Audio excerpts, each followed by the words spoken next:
10 000 Haïtiens seront déportés chaque semaine, c'est ce qu'a annoncé le président dominicain Luis Abinader en octobre 2024. Mais déportés où? En Haïti, là où la survie quotidienne relève de l'héroïsme. Après avoir expulsé de son territoire près de 250 000 Haïtiens et Dominicains descendants d'Haïtiens en 2023 et en 2024, le gouvernement de la République dominicaine a expulsé depuis le début de 2025 près de 150 000 personnes vers Haïti dans des conditions, on peut le dire, inhumaines.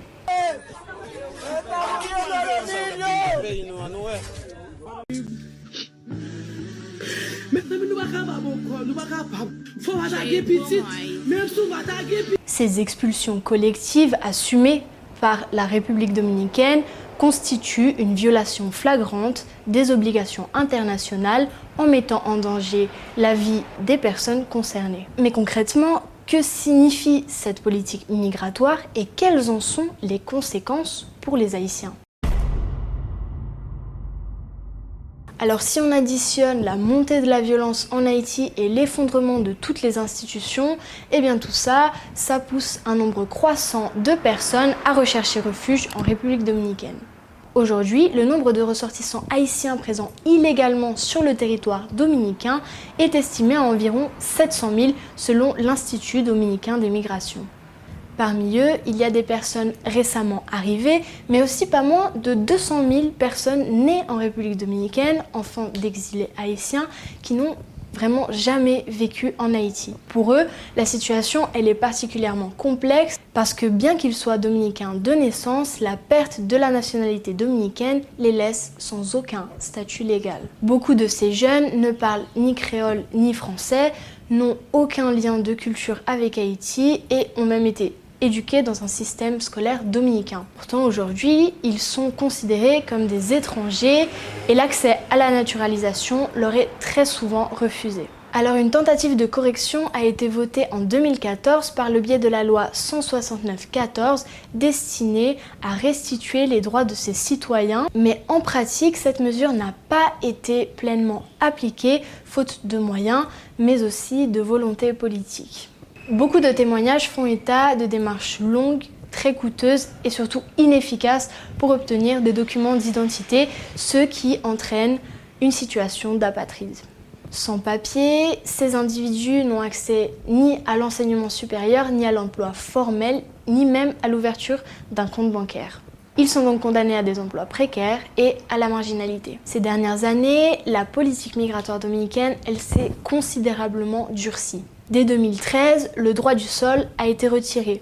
En 2020, le président Abinader a lancé la construction d'un mur à la frontière pour limiter les passages illégaux. Et depuis le 6 avril 2025, un nouveau protocole de 15 mesures accentue encore davantage les contrôles. Ces mesures, elles imposent notamment aux agents placés dans des hôpitaux publics de vérifier les papiers d'identité de toute personne avant qu'elle ne soit soignée. En cas de non-présentation, eh bien, une procédure de déportation immédiate peut être enclenchée. La Direction nationale des migrations, donc la direction qui est en charge de ces opérations, elle procède à des arrestations de masse, souvent basées sur le profilage racial. Les personnes ciblées vivent dans la peur permanente et évitent, comme elles peuvent, les lieux publics, bien que beaucoup soient contraints de sortir pour travailler. Des témoignages rapportent une atmosphère de surveillance et de terreur où les arrestations peuvent survenir à tout moment. Une fois arrêtées, les personnes migrantes sont placées les unes sur les autres dans des camions sans ventilation et sans aucune hygiène, c'est-à-dire que les camions ne sont jamais lavés et pourtant ils sont réemployés. Pas de bonne hygiène même. Hygiène n'a pas bon même. Un pile sac pipi, un pile fatra, même côté à et là on met tout. Camion li gen un pile chalet là-dedans. Li gen un pile chalet. Des conditions qui sont dénoncées par Amnesty International comme absolument inhumaines. Selon Amnesty, il est urgent que les institutions dominicaines mettent fin au profilage racial d'une part, mais aussi au racisme structurel et garantissent le respect des droits fondamentaux des personnes migrantes haïtiennes, mais aussi dominicaines d'origine haïtienne. Là on te déporté là. J'étais bon coup de cosse à zam dans tête, après ça on te marim, après ça on te bon coup tout dans senti, tout bagay ça. Et premier monde qui était pour nous, c'était Gouad, il était habillé en Kakajako. C'est ça que pour moi. Je pas quitter me tourner la caille moi et dit tout. Là pendant même Gouad qui était sur moi et avec les on mettait dans la machine là. Pas de pharmacien ni petit monde petit, c'était celle gros monde, celle garçon qui gagne. Même pour le moment là, il y a pas ni petit monde ni pharmacien tout le monde. Nosotros estaba en la guagua, había 4 mujeres embarazadas. Ellos solamente están desmayados. Ellos como que ellos mandan ellos para allá. Ellos agarran al muchacho, ahí ellos tiran en el camión. Ellos matan la mujer embarazada, ellos tiran en el camión. Hasta vomitando, ellos están ahí vomitando, botando sangre. Pour dame enceinte yo même, yo fait yo andik mette yo dans machine là, mais machine là li saccagé yo vraiment en pile. Ni tout ça qui fait petit yo machine là vraiment saccagé yo en pile en pile en pile en pile. Comme si les li fait césarienne. C'est un coup d'âme qui fait césarienne, qui fait coude. Parce que l'immigration prend, on li mette dans la machine là. Moun sa yo y pas fait. Dans ce sens pas me dire pas fait pour immigration parce que c'est une bagaille fragile. Parce que moun nan li coude, n'importe petit dérangement, li capable mourir. Gen la de qui mourir.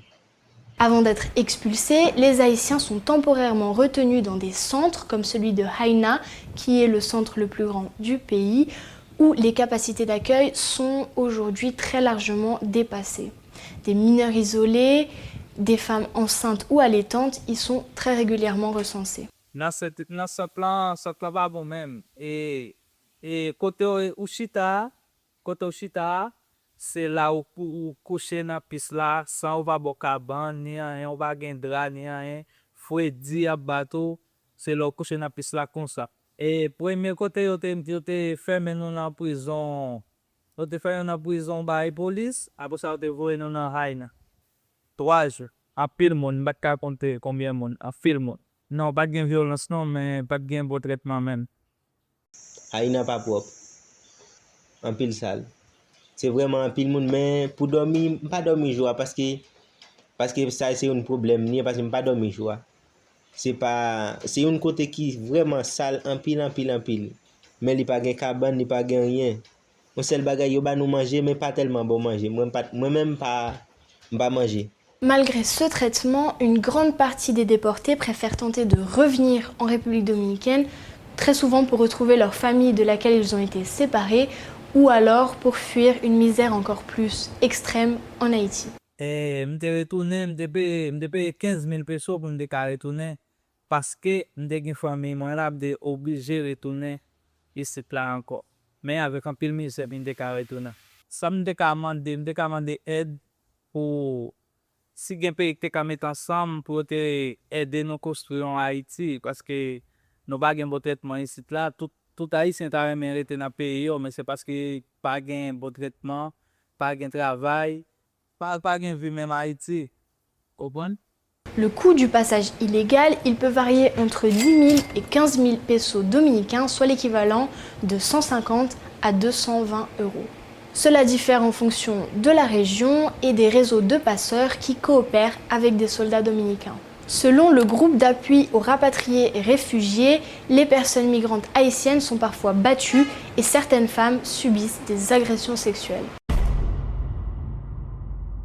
La situation des droits de l'homme en Haïti a atteint un nouveau point de crise, c'est ce qu'a déclaré Volker Turk, le haut-commissaire des Nations Unies aux droits de l'homme, ajoutant aussi que la violence et l'insécurité s'étaient dramatiquement aggravées.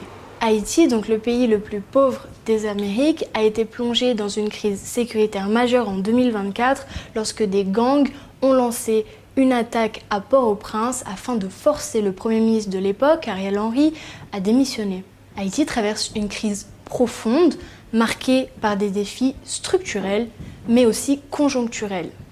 Espérance de vie estimée à 64 ans, taux de pauvreté à 75%, un système de santé en état critique, une déforestation très avancée, plus de 5000 morts liés à la violence des gangs en 2024, une réduction significative de l'aide internationale, notamment de l'USAID, une aide qui représentait alors 17% du budget haïtien.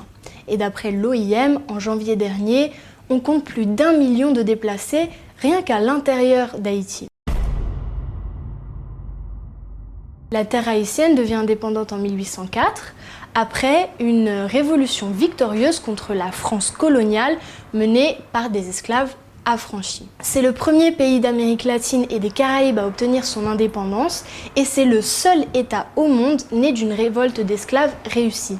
Ce bouleversement a très fortement inquiété les puissances coloniales qui ont longtemps refusé de reconnaître la nouvelle République noire. En 1825, la France impose à Haïti une rançon de l'indépendance de 150 millions de francs or, soit l'équivalent de 25 milliards de dollars aujourd'hui.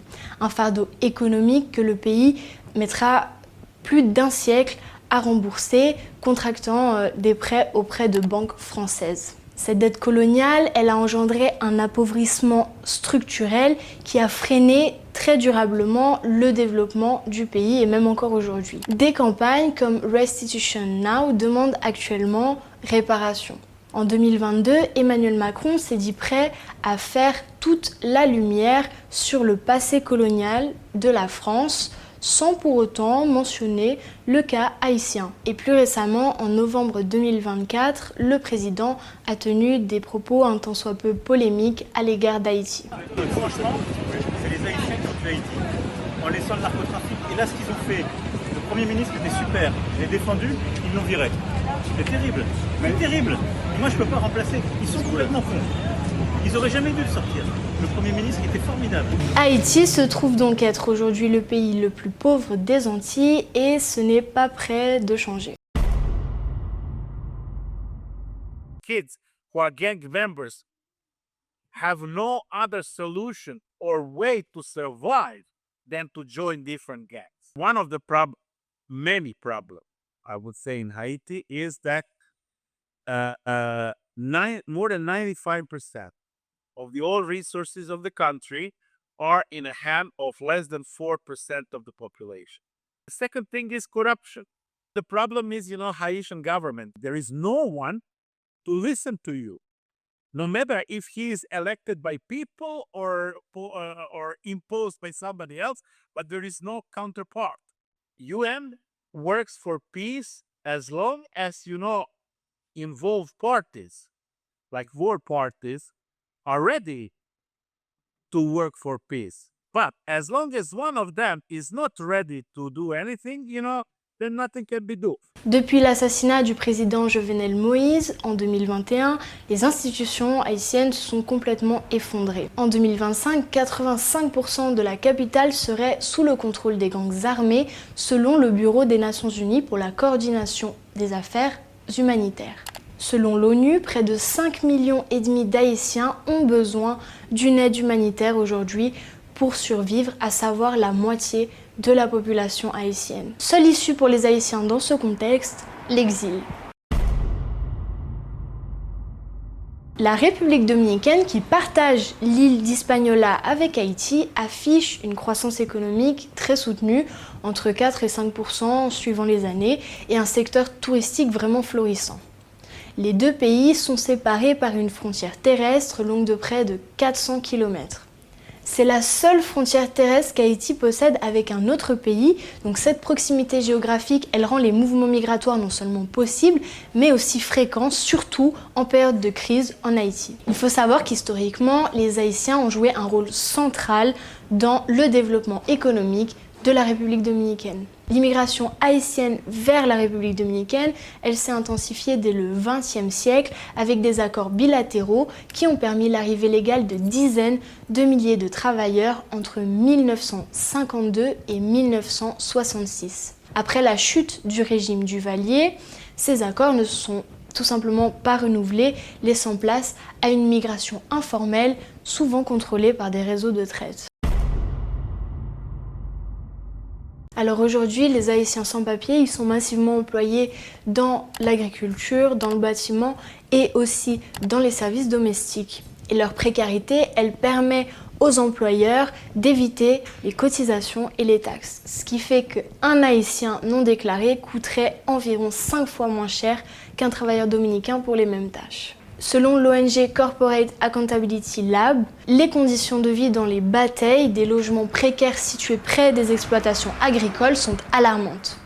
Travail forcé, journées prolongées sous un soleil accablant, absence d'eau potable, de sanitaire ou d'accès aux soins de base. Pour ne rien arranger, en mars 2024, l'administration Trump a levé l'interdiction d'exportation imposée par Joe Biden à l'entreprise Central Romana accusée de travail forcé. Mais un paradoxe subsiste, alors que cette main-d'œuvre elle soutient l'économie, certains responsables dominicains l'accusent de menacer l'emploi local d'une part, mais également la sécurité. Derrière les tensions migratoires se cache en réalité un racisme structurel et profondément enraciné envers les personnes d'origine haïtienne en République dominicaine. Cette hostilité, elle s'exprime tant dans le discours politique que dans l'opinion publique. Historiquement, les dirigeants haïtiens ont tenté à plusieurs reprises de réunifier l'île. Entre 1822 et 1844, la République dominicaine a même été placée sous occupation haïtienne. Cet épisode, il a nourri durablement le nationalisme dominicain et il a influencé la construction d'une identité dominicaine en opposition à l'identité haïtienne. Aujourd'hui, étant donné qu'Haïti ne représente plus une menace militaire, le discours dominant a évolué vers une autre forme de rejet, celle de l'envahisseur passif. Dans les discours de certaines figures politiques, comme celle d'ailleurs du président Abinader, les migrants haïtiens sont accusés de saturer les services publics, de concurrencer les travailleurs locaux ou même de participer à un prétendu remplacement démographique. Ces propos trouvent écho dans une grande partie de la population. À Saint-Domingue, des manifestations anti-haïtiennes ont récemment eu lieu, soutenues par des groupuscules ultranationalistes comme Antigua Orden Dominicana, qui va jusqu'à revendiquer le massacre de 1937, dans lequel plus de 20 000 Haïtiens ont été tués sous les ordres du dictateur Rafael Leonidas Trujillo. Ce climat xénophobe, il facilite la stigmatisation, les discriminations et il justifie souvent les politiques migratoires les plus répressives. Alors dans ce contexte, tout de même, certaines associations dominicaines et haïtiennes, comme le collectif Haitianos RD, défendent les droits des migrants. Et il y a aussi une forte solidarité qui émerge. Des individus comme Yvette, que l'on va écouter tout de suite, hébergent et soutiennent les sans-papiers au quotidien. Ils sont terribles ici. Ils sont un désastre. Eso me duele uno. Hay mucha gente que entra para acá que no tiene posibilidad a mí, yo ayude. Hay gente que viene, no tiene espacio, no tiene casa, no tiene familia aquí para dormir. Yo ayudo.